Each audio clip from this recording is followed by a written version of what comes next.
Whenever you're ready.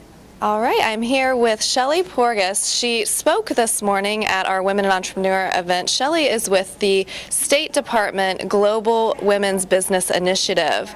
Shelley, this morning you said that giving women economic opportunity gives them voice, and I was hoping you would just expand on that concept a little bit for us right now. Sure, I'd be happy to.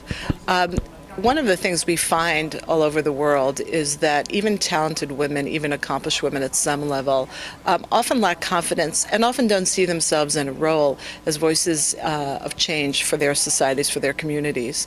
But what we find is that as we help them succeed economically, they find those voices, their confidence builds, and with some encouragement, they take that confidence and start looking to create change for other women. You've had a very diverse career. You were in the private sector. You described yourself earlier as a serial entrepreneur. Obviously, now you're in the State Department, and you gave really moving and passionate remarks earlier. Do you think that your diverse experience has made your focus on empowerment for women and girls all the stronger now? Well, I like to think that the diverse background I bring to the State Department as a Franklin Fellow, it's a special program for late career people who come with a special focus or special expertise. I like to think that that brings, some added value that the State Department didn't have before, and based on our results, I think that that's the case.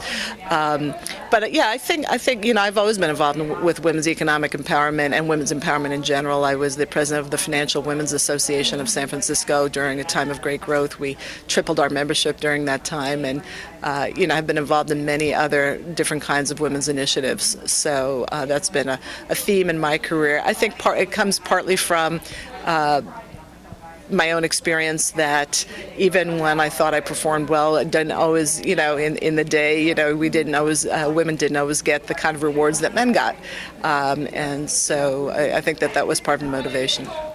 What's the significance of the Global Women's Business Initiative sitting inside the economic arm of the State Department?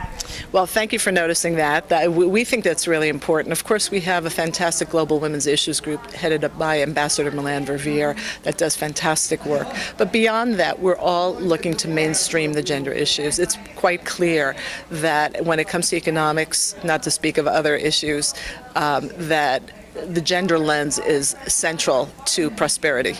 And that is why, I'm proud to be part of the Economics Bureau. I'm glad that the Secretary had the foresight to make it part of the Economics Bureau, and that I get a chance to operate within the economics realm, because there are many things that we deal with that the Global Women's Issues Group never even sees.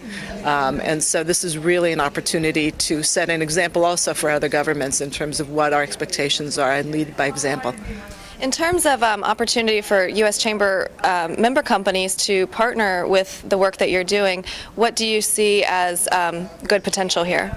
I'm glad you asked that. We see the U.S. Chamber as a phenomenal partner, and all of us, as we travel the world, we always make a point to meet with Chamber members.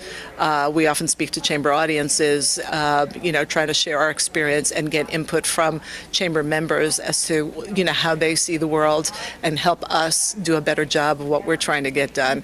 Bottom line, we also are involved with lots of public-private partnerships, whether it's large corporations like some of the ones who are here today who support our activities. For example, the follow-on activities to the African Women's Entrepreneurship Program that I described this morning on the panel are being funded by ExxonMobil in Africa, as just one of many examples of lots of partners that we have in various of our activities.